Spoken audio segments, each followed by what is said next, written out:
HR, most people's major issue. And look, I've been to hell and back in the private security industry in the HR space. And I'm really excited to share my story. Before I start, I want to give everybody a gift. And this gift comes from Mara, who actually spoke earlier, who's actually my business coach.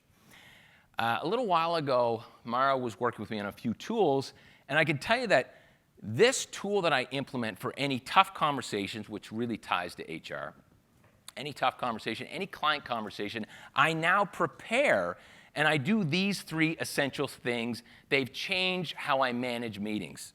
So first, I prepare and I write down my intention. What is my intention of this meeting? I write it down. I make sure it's clear. Second, what are the desired outcomes I'm looking for? What outcome do I want? And third, and most importantly, how do I want that person to experience me? I can be really passionate, interruptive, but that's not exactly how I want someone to explain me if they left a meeting. So I always start with my intention, and I stay on board with my outcomes and how I want that person to experience me. And my wife keeps saying, "Why don't you do this shit with me?" Right? So I got to start doing that. Mara, I need new tools for that. Thank you. So, story time. For those who may know, I was in the private security guard industry. Started here 17 years ago doing nightclubs in Halifax, Nova Scotia. As this security company grew, we expanded across the country, had 1,500 plus staff from Newfoundland to Victoria, BC. And I can tell you, it is one of the most challenging industries on this planet, that and I would say the cleaning industry. Reasons for that are a few things: low morale, high turnover, minimum wage, no innovation. People don't come to our office. They work 12-hour shifts and say, "Here's the keys. Good luck with your shift." Okay, so very challenging. So a quick overview. I want to talk to you about how I moved away from traditional hierarchy, flattened things out, put people in teams. This increased profitability, increased productivity, engagement, and alignment. We've been talking a lot over the last few days about disruption, and I really do think to stay ahead, it starts with your people, okay? If you don't have an A team, if you don't have the best people, you are not going to beat your competition. There's no way. And I look at my businesses as businesses that are really tough teams to make. If your company is not a tough company to get on, to work for, then you're not going to beat your competition. I also want my companies to be tough companies to stay on. If the bar's high, it's hard to stay on that team. The best sports teams are hard to stay on. We need to think about our companies in the same format.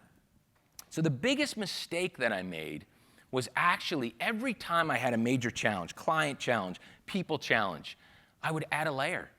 I'd add a manager every time. If I had challenges and thoughts about the future, one time I added 4 managers just to think, if I'm going to scale, I need to add people. And I would add a layer every time, above or below. So what did this do? This added huge bottlenecks in bureaucracy.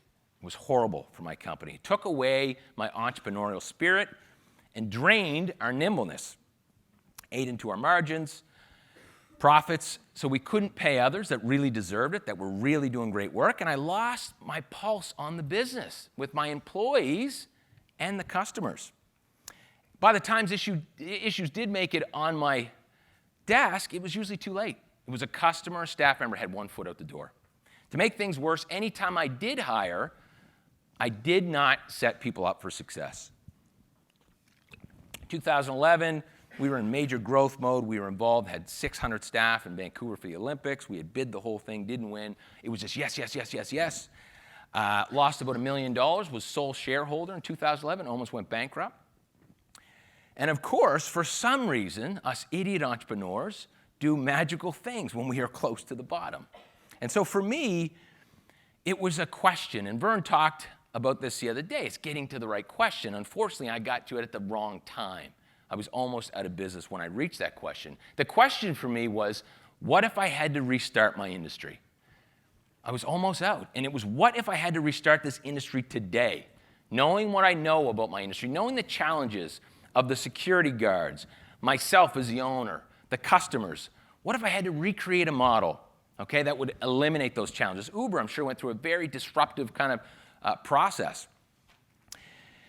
And so this was critical for me. Our BHAG was born then too, which was, could we turn these frontline disgruntled employees into passionate stakeholders? Could we do it? Everyone said, you can't, you're crazy. And so as I went down this, I really questioned if it was too late. Was it too late? I lost $1 million. Could I turn this thing around? And yes, I did. What I did in a nutshell, and we're going to unpack this, but was push all the decisions down to the front lines. Really pushed everything down. Built the Platinum Triangle, which I'll talk more about at the end, which was critical for us. Flattened out the organization. Became the Chief Support Officer. That's what I was good at, was just supporting people. So I changed my title, went to the bottom of the org chart, removed 14 mid-level managers, 4 directors, shut down 7 offices, grew by 60%. And this really gave me my freedom back. Finally, I was putting out fires. I hated my life. Anybody who knew me back then would say, Ron, you are painful. You're on the phone 24/7. My phone would ring 24/7. Security guards didn't show up. Security guard fell asleep. Security guard killed somebody. We killed people. No. It was disastrous. And so I got my freedom back. And then I moved to the dream place, 80% strategy. Going to places, or what did John say? Shit like this, right? He's pretty harsh, wasn't he, yesterday? Going to stuff like this, going to scaling up conference, reading, learning. I was in my zone, 80% strategy. And then I sold my company at the end for 24 times multiple in an industry that trades at 3 to 5 times. So it worked out great. The good news in all of this is that you can absolutely do what I did and continue to do. If I did it with frontline security guards, you can absolutely do it with staff, okay? So transforming employees into passionate stakeholders. This was huge. This was our BHAG. It's my purpose today at Conley Owens. But I did want to go back and talk about the hiring process because I think that's pretty important. So a few critical things. We think about this and we unpack it as starting with the end in mind, okay? So the end in mind is, we call this performance guides versus job description. And what does that mean? In a job description for an employee, you could provide great customer service, okay? A performance guide guides them to performance and has an outcome. And that performance guide says, the outcome of great customer service is that your customer surveys come back as a 9 out of 10. That is baked into the performance guide right out of the gates. So we know that before we go to market. We break it down. Then we break down the attributes. So in this same rhythm, if it was rockstar customer service that you wanted, if that's the outcome, we would say empathy drives that. So you'd break down what attributes drive outcomes in the job, in the performance, as well as the culture, okay? And then develop a process around that.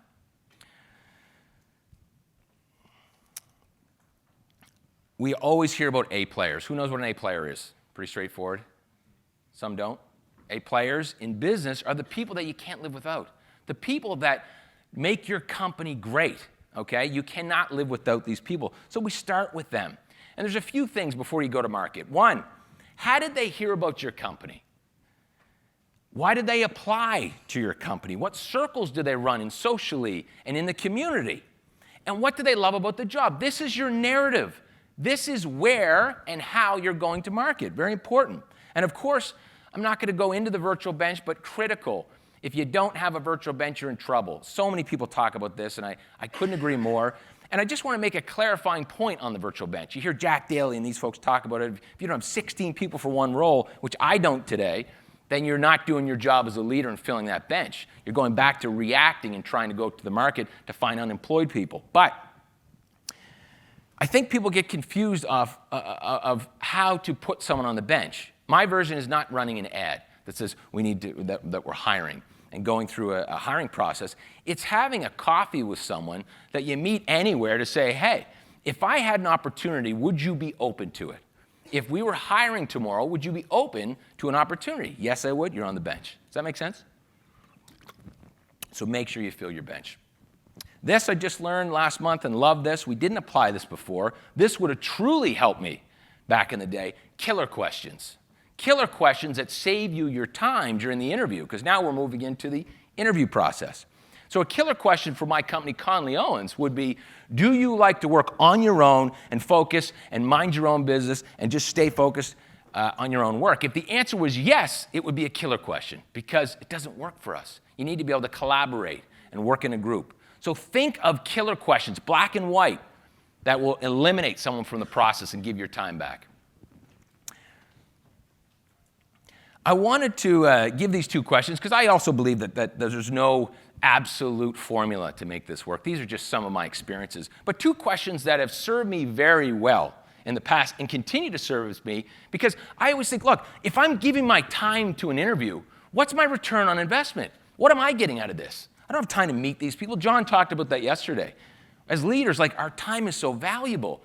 So I always think of, how do I get an ROI from my time? And so two questions which allow me to get some return on investment a lot of times is, I will go to a past problem that we've solved in the business, and I'll have that candidate solve the problem for me. I lay it out. They can ask me questions. They have to solve a past problem. I want to know, can you solve it better than we have as an organization? Yes or no? The second is a current problem. I use this to my advantage. I'll be transparent and say, they might not know it's a current problem that kept me up last night. I will present a current problem in the business and let them solve it. And that's done quite well for me. So some of you might have seen this video. I want to show you how to put this in a process visually, okay? We just went through this process. So I'm going to show you a quick video of how we went to market. And of course, we like to do things very different than unorthodox. And the question was, why can't we use this application process as a marketing tool? Why can't we do that? We're going to put a piece of paper online that says, looking for applicants. That is so boring. We wanted to use this as a marketing application. So this is what we did. Have a quick look. Really excited about our new role. We are hiring a junior sales associate. Let me tell you a little bit about Conley Owens. One, we have a very unique and strong purpose. Our purpose is to turn our clients' employees into passionate stakeholders. We are 100% results driven. What does that mean? It means that we have unlimited vacation. We don't clock people in and out of the office. We don't care where you work from as long as you're hitting results. We don't have policies and procedures. We have great systems and processes. To beat our competitors, we are building an absolute A-team. An A-team for us is a team that's going to be hard to make. It's going to be hard to stay on, but it'll be the best team you've ever worked with in your life. This is where you come in. There's a few questions that you should ask yourself before applying. One, do you have the patience to research the clients and understand all the facts about them, understand everything about them before you reach out? Number two, are you fearless? We are going after some of the top executives in the world, and our clients are Fortune 1000s. Three, are you unbelievably creative? Because you need to be. If you're going to get our potential clients' attention, you better be able to think outside the box and do things that they've never seen before. Number four, are you disciplined? Do you have the discipline and ability to focus and build a large pipeline so you constantly have deal flow for the company? And last but not least, number five, grit. Do you have enough grit to never give up and not let no or silence discourage you? This is not going to be a normal interview process. The first thing you're going to do is come to our office, 3600 Kemp Road, Suite 212, and pick up a copy of this book. It's here waiting for you. If you're not around Halifax, you can order it on Amazon. The next thing is to research who are the global leaders in frontline and employee engagement. Figure that out, figure out what makes them so unique. And now the fun part, you need to contact someone from Conley Owens and make yourself an interview. In that interview, you're going to come in and you have 15 minutes to pitch us on which is the best company and why. After that, if we liked your pitch, the second piece is actually the interview.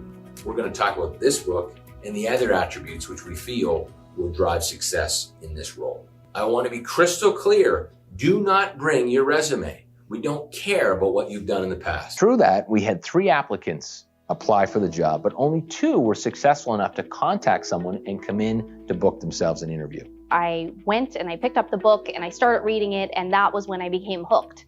And I decided that this is the work environment for me. This is where I want to be, and this is what makes the most sense for my career. The interview process started exactly as you saw. In front of the entire team, they had to come in and pitch us on 2 of our competitors and which was the best and why they chose that. We still weren't 100% sure about grit, which is critical for this role. So we decided, let's put this candidate to the test. There's a Canadian comedian and celebrity, Sean Majumder, who happened to be in town doing a show. So we decided, have them get his autograph. I rush after security. I go up to a security guard. She looks at me kind of funny when I say I need to meet Sean Majumder. I mean, he's the headliner of the show. Of course, everyone there wants to meet Sean Majumder. He comes out, you videotaping me. got the job at Connolly Owens. Awesome! You did a great job. It was really strong. You had grit, you showed it, and you delivered. So there she is. I'm so excited for you. Well so done. Excited. I didn't bring the book tonight, but I will sign it. And you're going to go over the book. You're going to make sure you know it inside out. Great. Yeah. Great. You're Awesome already book. there. All right. This is an organization that was looking for a specific skill set that I have, and that makes me feel so connected to the team and the vision of Connolly Owens. Before I unpack that, I'd like to give a warm welcoming, and please stand, Heather McGregor.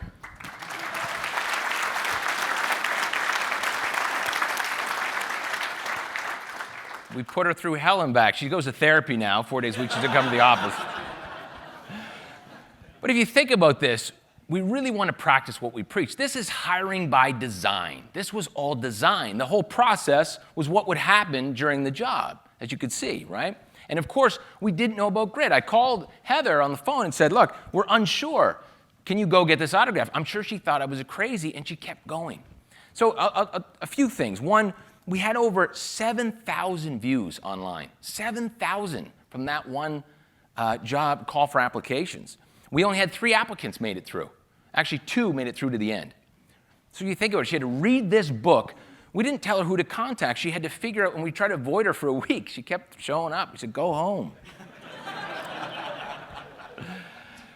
We learned about our competition, back to return on investment. Use it as an opportunity, right? Why not? We had a lot of fun. And the entire thing, we believe, is designed for success. So I hope you got some things out of that. I'm going to move to onboarding really quickly. Onboarding very quickly. Most people believe onboarding is going over the safety and policies, procedures, and signing paperwork. It's not. Onboarding is 10,000 feet. You need to cover these things in your onboarding. Your story. What was the first brick that you laid down to your grandfather? Where did it all start? You need to tell the story. Core values, culture. What are your values? You need to make sure they absolutely understand this stuff. Mission, purpose, vision, whatever you have. I know John says it's all bullshit. Whatever you have, you need to explain it. Tell everybody about it. And then if you have a brand promise, what does your brand stand for? It's unbelievably incredible. Arnie Mullahan wrote a book called Worth Doing Wrong, and he really does a fabulous job of going through onboarding. And you hear guys like Jack Daly talk about, we're idiots. As CEOs, leaders, and entrepreneurs, we have parties when people exit our business, not when they arrive. It's unbelievable. And that hit me between the eyes. I'm like, oh my God, we're firing people, cancel the party tomorrow. We're not going to spend money on that. I'm joking. Have an onboarding buddy, committee, somebody who will bring them through the process. And I think more importantly, this is missed on onboarding. It's not just presenting this information, but how do they participate? It's critical. How do they participate with your purpose, your mission? I've got this because Holly, and we're very fortunate to have her on one of our advisory boards. She's head of people at Zappos. She walked us through last week their entire hiring process and onboarding. For Zappos, hiring doesn't end until you're onboarded. And onboarding goes for a month, 4 weeks. And everybody goes through it. Doesn't matter. CFO, frontline employee at the call center, doesn't matter. You go through it, and they test you with all the things. How well do you work on a team? Do you show up on time? You're tested the entire time. And only at the end, You're offered a month pay, no matter what your job is, a month salary to leave. You have the option to leave. That's how confident they are. I love this. I love this idea. We need to adopt this. They're that confident about the process. I don't need to tell you where their turnover numbers are. They're the lowest in the industry. They've really designed a unique onboarding process. And when I thought about this, this is like our probationary period on steroids. So great stuff from Zappos. Really quickly, I just wanted to talk about this because I think it's one of the biggest missed opportunities. Obviously, people don't work out in our businesses. Exiting C players, those who need to leave. I've seen so many leaders send the memo, and I used to do this too, and it's so bad. The memo that says, we wish Vern Harnish success on his journey, right? Why do we do this? This is a big opportunity to bring people closer together. Talk about how did this happen? Why weren't they successful at the company? How do we protect ourselves from this happening again? What do we learn? Debrief the entire process. And it's a great time to reset. Talk about how they didn't add value to your purpose. They didn't align with your values. They didn't hit the outcomes that you were looking for in the job or the company was looking for. Critical stuff.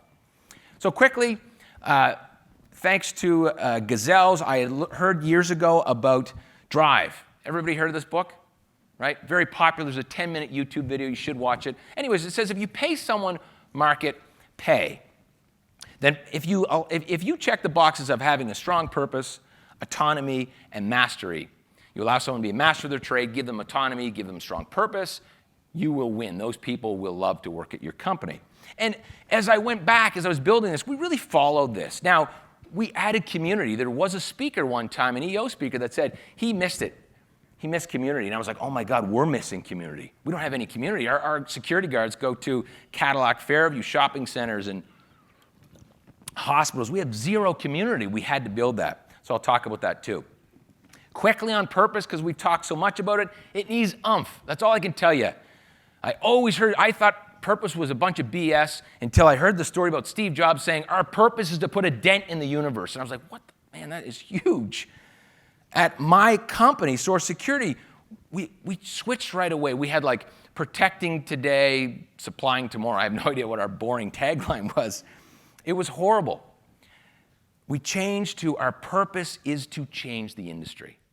And what that did is it allowed clients, anybody I spoke to, and they said, what's your purpose? To change this boring industry. And people say, what do you mean? Like, tell me more about that. If your purpose isn't getting people to say, tell me more, I have clarifying questions, what do you mean? Go back to the drawing board. I'd say it's not strong enough. And I think as CEOs, our job is to check and balance the purpose as leaders. Starts in the hiring process. We ask the question, what are you going to do? Our purpose is to transform our clients, employees into passionate stakeholders. How are you going to add to that purpose? In the interview process. Okay? Quarterly presentations. When I do our quarterly strategy planning sessions, everybody has to stop in the beginning, write down on a piece of paper, and present to the entire group how they add to our purpose. What's your shingle that you're leaving behind? Everybody has to do this. Top of mind for everybody. They know that we're not playing around. So I constantly check and balance this. I remind people, and I love what one of the, I think it was Mike, who was talking about this interruption. Interrupt and celebrate. And I think that's totally, totally true. When someone does something that aligns with your purpose, stop everything, interrupt, and celebrate. Delegation, Vern said this yesterday, right people in the right seats on the bus, it's all BS now, right? Delegation is dead. I really think it's dead. It's going to be dead in the future. Because delegation is telling people what to do. And as leaders, we have to get out of people's way and empower them. I'm going to talk about that. The biggest thing I did to do this was a simple decision-making process, okay? Back 6 years ago, I was really challenged. I read a book called Maverick. Carlos Semco, anybody heard of it? Okay, great. You're obviously a friend of his. Yeah. Maverick's a great book. I read this book about a Brazilian guy, takes over his dad's business, dumps all the policies and procedures. At the time, we were spinning. I hired an HR director who said, Ron, we need to clean this up. You'll never be able to scale this company, ever, if we don't clean up our policies and procedures. Everyone has to sign off on it. We're going to need an outside team, blah, blah, blah. We'll end up in court. And I think it was John DeJulius who talks about this decision-making process. I think I saw him at a Scaling Up Summit. So I was kind of marrying, like, let's dump policies, procedures, and go to that. And also something that Vern said, which was, our job as leaders are to simplify things. For some reason, when we grow, we add complexity. How do you break down those barriers as you grow? That's the real question.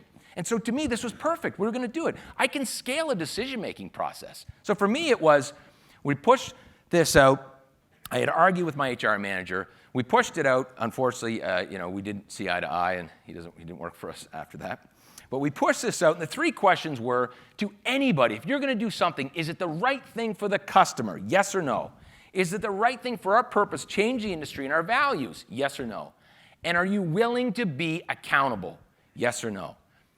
And of course, I had a blindfold on. I didn't know what that was going to be.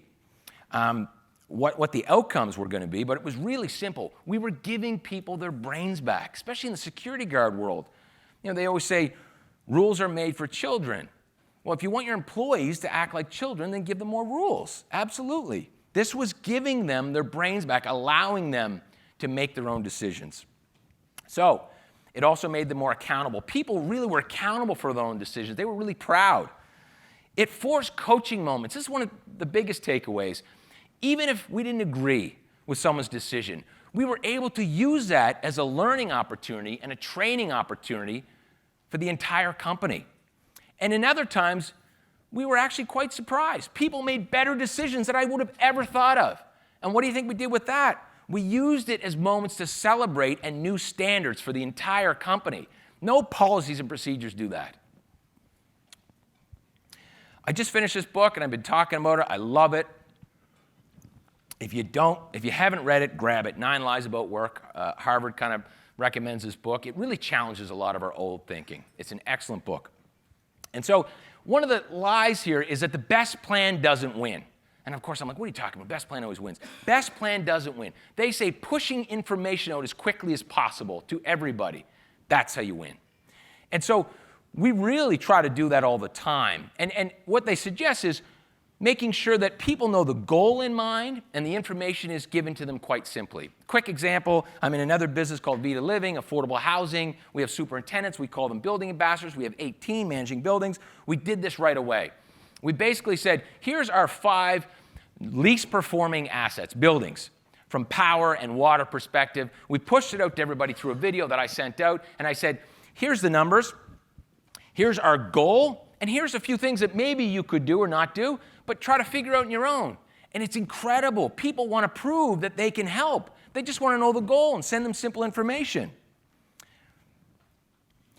Our jobs are to guide, challenge, support people to make the best decisions possible, not to make decisions for them. This is the biggest mistake made by leaders today.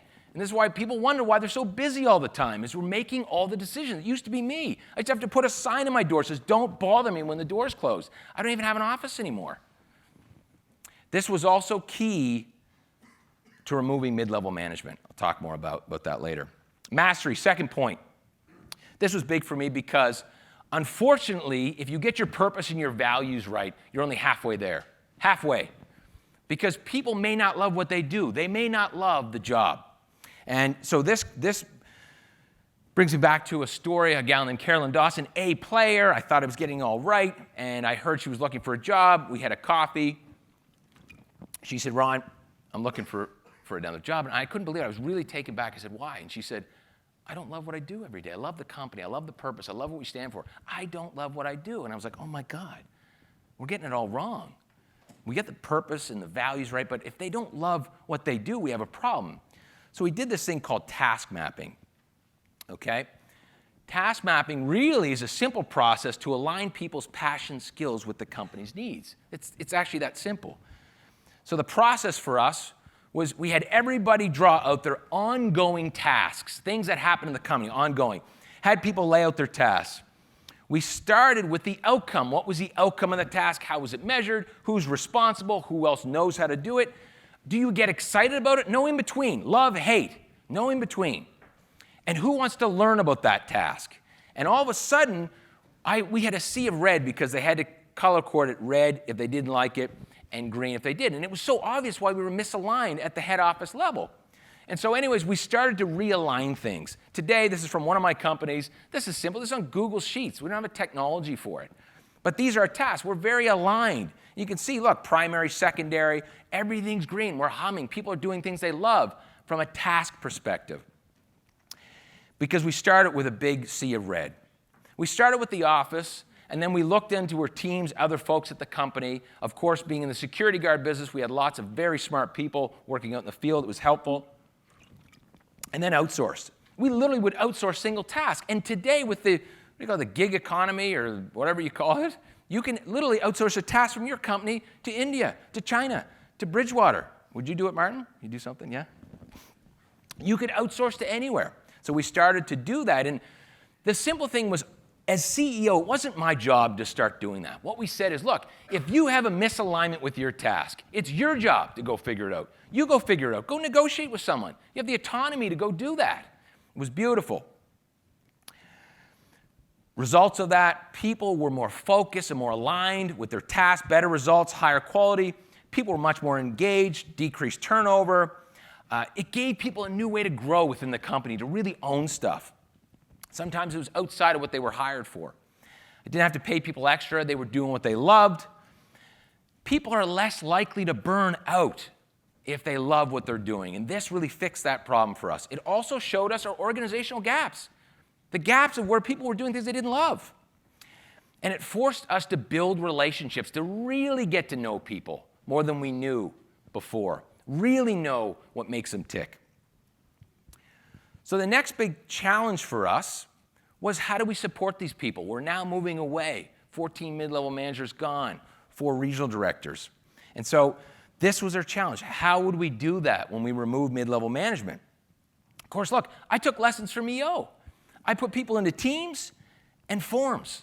And I basically followed the exact same process, probably very similar to the accelerator program, where we would facilitate problem solving with individuals. This put them on teams. It was knowledge-based, sharing exactly what Vern talked about, but at a very micro level, not as expanded as that. Themes, huddles, social media, we did all these things to create community. Our people now had a tribe. We did reduce turnover, increase team support. Our knowledge was increased. We had a community of experts all of a sudden, experts, people who had the knowledge, and we also started to develop. Vern reminded me of this the other day. We started to develop our own library. This is interesting. This is a gal, Stephanie Cooper, works at a King's College. She's a security guard here in Halifax, now works for the new company. We had her develop, as part of that library, multiple videos, just like people do on YouTube, how to do proper report writing. This video has 29,000 views, more views than anything I've ever done on YouTube. 29,000 for report writing. Think about that. From a branding perspective, this didn't stop at our company. It went outside. And one simple lesson is keep, I think, which is relevant, is keep the name simple. We just call this report not writing, not how to do a simple report, blah, blah, blah. Keep the name simple. I think that was very helpful. This is what we look like in the end. Teams, and everybody had a direct line to those individuals. We had an intranet. We had a format where you could know who the knowledge expert was and go to that person direct. We had so many people forming relationships. It was beautiful. It really, really helped. We had 7 managers for 1,500 staff, and probably 60-plus experts that were just really good at things, and people knew that's who you went to. And we created this internally, not technology, all in Google Sheets. And I think it was Vern who said this. We can manage up to 7 people, but coach 40 plus. Is that right, Vern? Right? And that was really obvious, and that stays true to me today. So many people are like, oh, you can manage 7, manage whatever that is. Forget it. You can coach up to 40. A coach doesn't answer people's questions for them. We went all in on this, okay? People started to act like owners. This next door, we had an individual at the South Shore here. His name was Paul. Security guard, he had his birthday, and someone didn't show up for their shift, and he says, someone had texted him and said, can you show up? And his reply back was, no problem. This is my company, my family. I'm like, oh man, that's big, that's huge, right? We're trying to convert frontline employees as passionate stakeholders. We have one. So I'm on a flight, getting ready to go to Toronto. I'm super excited. Of course, I have ADHD and I'm a dyslexic, which is no good for writing anything. So I'm trying to type this email. I had a conversation with Paul, one of our security guards. I cut and paste what he said. I'm getting ready to send this thing out and blast it away. I'm super excited. The bars are starting to go down. We've all done that on the plane. I get home that night, went to Toronto, went home. My phone was dead. My wife said, sit down. We need to talk. I'm like, oh, my God. Like, I wasn't drinking. I went back and forth in the day. So she says, you can't write emails without reviewing them anymore. This is a big problem. I said, what are you talking about? She said, Amanda, your assistant forwarded me an email you wrote today. I said, so what? What's the big deal? She said, honey, did you look at the email? I said, yeah, I reviewed the email twice. Of course, I look at this thing. It says, hi, guys. This went to everybody, and some clients probably too. Very powerful story to share. After Paul decided to help with us, he says, no problem. This is my company, my family. What proud that we have Suck, Dedicated, and Patio our people, spoken like true stakeholders. And it was this kind of stakeholder. It was not good. So I'm trying to stay out of the emails now. Next story, very quickly, Ashwani. This story's online. Very interesting individual. He was guarded. You know, in our business, very tough. When you take over a client's a site, a guard could be there for 10 years. They just change their shirts. They go from Garda to Source Security. Anyway, Ashwani went through this transition where we allowed him to buy a vehicle for us, and that was great. And the next step was Ashwani called me and said, we need to talk. Next time in Toronto, we need to talk. I said, sure. So he gets there. I don't know what he wants. He asked me to come to a coffee shop. He says, sit down, sir. I sit down.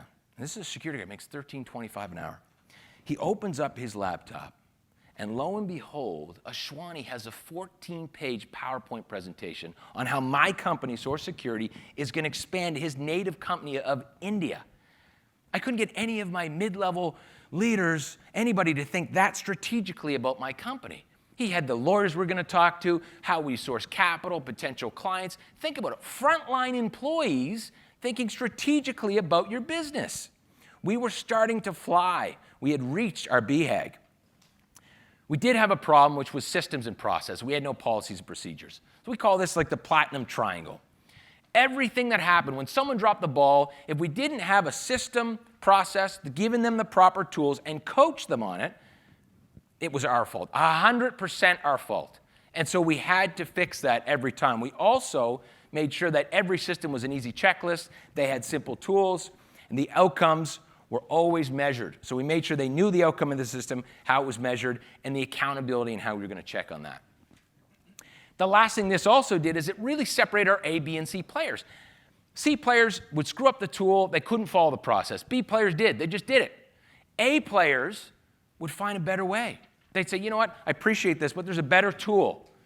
Or you have a 7-point checklist, we think we can do this in 4. It just separated people so easily. It was great. So today, we're 100% results-driven, unlimited vacation, very unorthodox things that work quite well. This does apply to you, and I want to be really, really clear about this. I was a mature company, and it applied to me. It flattened me out. Today, I'm in 2 startups. I'm applying this to stay lean and do an agile scale, as Vern called it. That's what I'm doing, is applying these methodologies. It applies to everybody. You don't need security guards to realign tasks, okay? I just have 2 startups. I just spent a month away with my family with 2 startups. 1 month. Everything's fine. I love to ask this question, and I think we should all. We know we're going to have to hire, but you should at least ask yourself this question. If you had to solve the issue, you absolutely had to, and you're not allowed to hire, what would you do? Because as entrepreneurs, you'll just figure it out. I can tell you that. You will figure it out. Ask yourself that simple question before every hire. Also, John said this yesterday, and this hit home. He said, none of us, he actually talked about Jeff Bezos. I'm saying none of us. None of us are going to build great companies. We'll lead incredible people that'll build great companies. This is totally true. Lastly, there's a book on your desk, Outrageous Empowerment. It is in true story format. It's not a talk at your business book. I hope you enjoy it. And also, if you have any alignment questions, please go to our website. One of our experts will reply to you. know that if you do bring in a question, if you're asking for help on HR, alignment, culture, we will post that out. We'll put it on our blogs, your question and our answer. So quickly, before I close, raise your hand if there's one thing that you can take back to your business and apply. One, just one thing. Excellent. Good. Thank you for your time.